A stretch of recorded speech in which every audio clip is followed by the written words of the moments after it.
Hey folks, back on test server today for one final look at how raid events will work in upcoming expansions with the new encounter locking system on Oakwynd.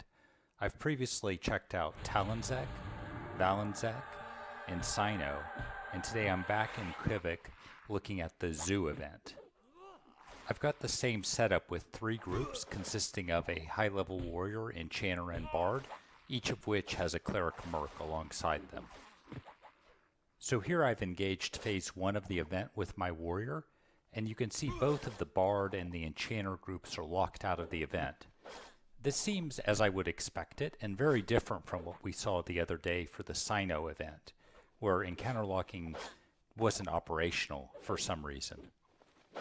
Phase 2 of this event gives it its name, and this goat will go inactive while 3 other animals spawn, thus calling it the zoo event.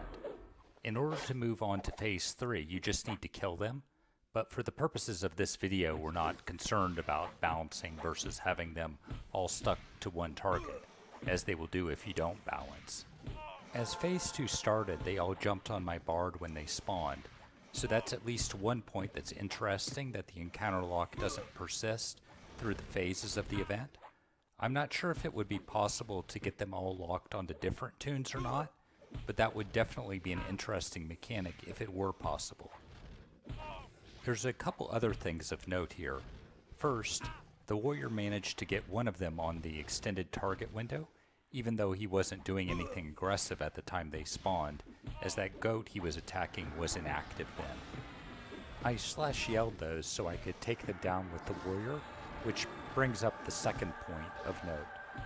You can see here as the warrior kills them, they keep D and re-aggroing in the X-Star window, and there was no need to yell them again.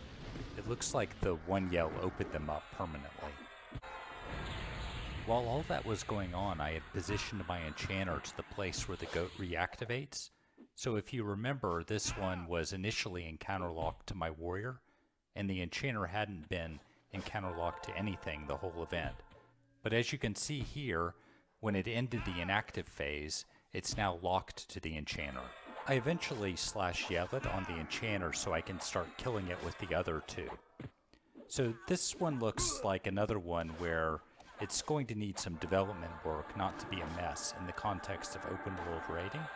It doesn't make a lot of sense that anyone can just walk in and tag the very final part of the event to get the encounter lock on the one that drops any loot.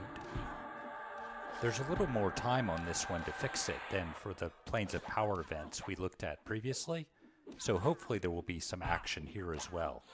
Okay, good luck out there everyone.